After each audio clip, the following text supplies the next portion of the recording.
Hello friends, welcome to my YouTube channel. I am Aastha Chaudhary और आज की वीडियो में हम लोगरिदम के बारे में पढ़ेंगे। लोगरिदम का यूज कहाँ कहाँ होता है। बहुत से ऐसे क्वेश्चन होते हैं जहाँ पे लोगरिदम का यूज होता है। लोगरिदम की हेल्प से हम उस क्वेश्चन को ईजिली सोल्व कर सकते हैं। जैसे हमारे पास सबसे पहले हम जानते हैं कि लोगरिदम क्या होता है। तो लोगरिदम का मीनिंग होता है कि घातांक वाली फॉर्म को लिखने का एक तरीका। जैसे हमारे पास कोई भी, जैसे हमने लिखा 2 की पावर 5, तो ये कैसी फॉर्म हो गई, ये इसको बोलते हैं एक्सपोनेंशियल फॉर्म। तो यानी कि ये घातांक वाली फॉर्म होगी। 2 की पावर कितनी है, इसमें 5 है। तो इसको लिखने का, अगर हम इसको लोगरिदम में लिखेंगे तो इस वाली फॉर्म इस वाली फॉर्म को हम लोगरिदम में कैसे लिखेंगे, इस वीडियो में हम वो जानेंगे। जैसे हमारे पास आ गई 3 की पावर 5, 4 की पावर 2।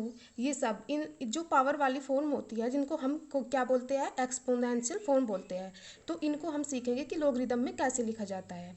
जैसे हमारे पास, हम इसके अकॉर्डिंग कौन से क्वेश्चन सोल्व करेंगे। जैसे हमारे पास है 2 की पावर 300, तो हमसे क्वेश्चन आएगा एग्जाम में कि 2 की पावर 300 का जो सॉल्यूशन होगा तो उसमें नंबर ऑफ डिजिट्स कितने होंगे। तो ऐसे क्वेश्चन को सोल्व करने के लिए हमें लोगरिदम के बारे में जानना बहुत ही ज़्यादा क्या है, ज़रूरी है। तो जैसे हमारे पास है एक क्वेश्चन है 2 की पावर 4। तो ये इसमें 2 की पावर 4 में ये जो जिसकी पावर होती है ये क्या होता है, बेस होता है। और ये जो ऊपर होती है ये क्या होती है, पावर होती है। तो जब हम इस वाले फॉर्म को लोगरिदम में लिखते हैं तो यहाँ पे हमेशा बेस लिखेंगे यहाँ पे। तो बेस कितना है यहाँ पे 2, और जो इक्वल्स टू आता है हमेशा पावर। और 2 की पावर 4 कितना होता है, 2 की पावर 4 कितना होता है 16। तो जो हमारी वैल्यू होती है तो ये वैल्यू हमेशा यहाँ पे आएगी, यानी कि 2 की 4 पावर पर टू की जो हमारी 4 पावर है उस पर कितनी बेस वैल्यू है 16। तो लोगरिदम में हम सबसे पहले यहाँ पे तो हम जो बेस होता है वो लिखा जाता है, और यहाँ इक्वल्स टू आती है पावर। तो कितनी पावर थी यहाँ पे 4, इसलिए यहाँ पे 4 इक्वल्स टू रखा गया, और वैल्यू कितनी आई 16, तो 16 यहाँ पे रखा जाता है। ऐसे ही जैसे हम अगर सोल्व करें, अगर हमारे पास है लोग 10, हमने पढ़ा है कि लोग 10 वर्ग की वैल्यू कितनी होती है, 1 होती है। तो ये 1 क्यों होती है, इसलिए होती है क्योंकि हम जानते हैं कि 10 की पावर 1 की वैल्यू कितनी होती है, 10 होती है। तो जब हम इसको लोगरिदम में लिखते हैं तो यहाँ पे क्या लिखेंगे हम, बेस। तो बेस कितना है इसका 10, तो वैल्यू कितनी आ गई 10 की पावर, और यहाँ पे कितनी आती है पावर। तो यहाँ पे हमारे पास क्या है, पावर। तो 10 की पावर 1, तो 10 की पावर 1 10, तो यहाँ पे कितनी आ गई 10। तो इसलिए हम मोस्टली हम पढ़ते हैं कि लोग 10 की वैल्यू कितनी होती है, 1 होती है। जैसे हमारे पास क्वेश्चन है लोग, यहाँ पे बेस कितना है 232 इक्वल्स टू एक्स है। तो हमें एक्स की वैल्यू बतानी है कितनी होगी। तो इसके लिए हम इसको कैसे सोल्व करेंगे। सबसे पहले हम जानते हैं कि जो ये 2 होता है ये क्या होता है, हमारा बेस होता है। और ये जो यहाँ पे जो वैल्यू होती है वो कौन सी वैल्यू होती है, पावर वाली। तो 2 की पावर x यहाँ पे रखेंगे, और इक्वल्स टू आता है ये वैल्यू 32। तो अब हमें देखना है कि 2 की पावर x बराबर 32, यानी कि 32 2 की कितनी पावर में आता है। तो अगर हम जानते हैं कि 2 की पावर x 32 को हम क्या लिख सकते हैं, 2 की पावर 5, क्योंकि 2 की पावर 5 की वैल्यू कितनी होती है 32। तो यहाँ से हम x की वैल्यू क्या फाइंड कर सकते हैं कि x की वैल्यू कितनी आ गई 5। ऐसे हम पावर भी फाइंड कर सकते हैं लोगरिदम की सहायता से। जैसे एक और क्वेश्चन लेते हैं हम। हमारे पास क्वेश्चन है, अगर लोग बेस है 5 और इसकी वैल्यू है a और इक्वल्स टू है 3, और हमें a की वैल्यू बतानी है। तो इसको कैसे सोल्व करेंगे। अब हम जानते हैं कि ये हमारा होता है बेस, तो बेस हमारा क्या है 5 है।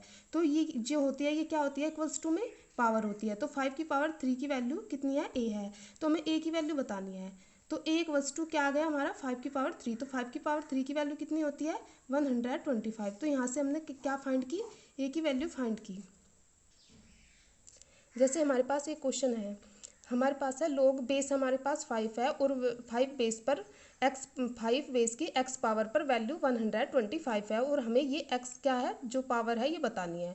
तो इसको क्या करते हैं, बेस होता है 5, तो x की मतलब इसकी पावर है, तो इक्वल्स टू है 125।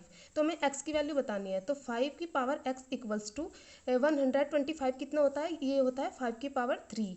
तो यहाँ से x की वैल्यू अगर हम कंपेयर करें, क्योंकि यहाँ पे भी बेस 5 है, यहाँ पे भी बेस 5 है, दोनों जगह बेस 5 है, तो x की वैल्यू 3 आ गया। ठीक है।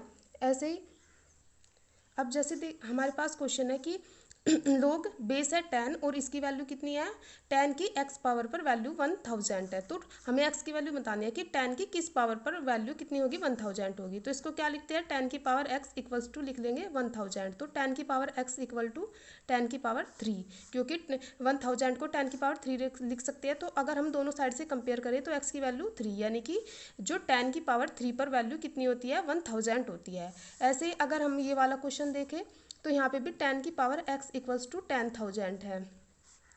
तो ये यानी कि लोग जो 10 की x पावर पर वैल्यू 10,000 है, तो हमें x की वैल्यू बतानी है। तो x की वैल्यू के लिए 10 की पावर x इक्वल टू इसको क्या लिख सकते हैं 10,000 को 10 की पावर 4, और अगर हम कंपेयर करें तो x बराबर क्या आ जाएगा 4 आ जाएगा।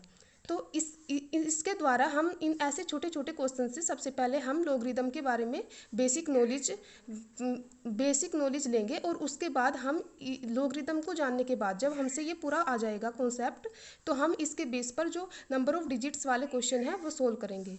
ठीक है फ्रेंड्स, और अगर आपको मेरी वीडियो पसंद आई हो तो मेरे वीडियो को लाइक कीजिए और शेयर कीजिए और हमारे चैनल को सब्सक्राइब कीजिए। Thank you.